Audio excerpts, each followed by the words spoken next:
On February 14th, my mother's funeral was held. She had passed away peacefully in her sleep. My older sister and I were her only children. However, my mother was really estranged from us. When she was alive, we didn't have a close relationship. I wasn't sad about her passing, but being surrounded by shocked loved ones made me put on a mask and play along. Fake tears streamed down my face as I stood over my mother's coffin. I stared at her unbreathing figure, taking in this would probably be the last time I would ever see her body. While I was lost in my thoughts, a hand reached out and offered me a tissue.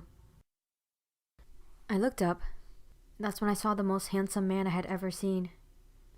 Even in funeral clothes, I couldn't help but think that he looked like a model straight off a magazine cover. The mysterious man gave me his condolences. Then we began having a conversation, and hit it off immediately. Everything about him was just so perfect. We chatted for hours, until I almost forgot we were at my mother's funeral. Realizing it was getting late, I excused myself for a minute to go to the restroom. Upon entering the empty restroom, I began to touch up my makeup in the mirror, trying my best to impress the handsome man. Once I returned back to the graveyard with a fresh face, I realized that he had left. It registered in my mind that I never got his number, or any way of contacting him. In a desperate last-attempt effort, I tried searching up his name on all forms of social media, but no results ever came up.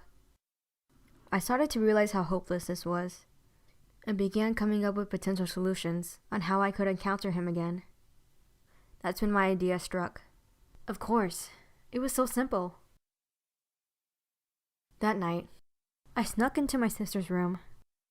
She was breathing lightly in her sleep, probably worn out from all the talking we had to do today. I stood over her in silence, debating if my idea was really gonna work. Then I decided it was at least worth a shot. The next morning, I was the only person with a heartbeat in my house. Almost a week later, my sister's funeral was held at the same graveyard as my mother's.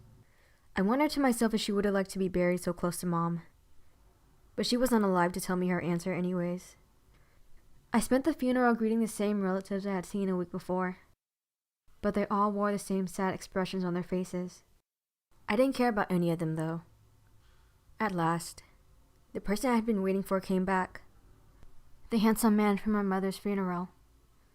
This time his suit was slightly different, but nonetheless he was still stunning. I made sure to exchange numbers with him, which he couldn't deny. After all, I did lose 2 relatives in the span of 2 weeks. How they passed away didn't matter. All that mattered to me was I had the handsome guy's number. He left after we made plans to see each other again. Now I was left alone in the cemetery. I took a seat next to my sister's grave. In my head, I could hear her asking why I did it. All I could do was smile. I did it so I could see him again.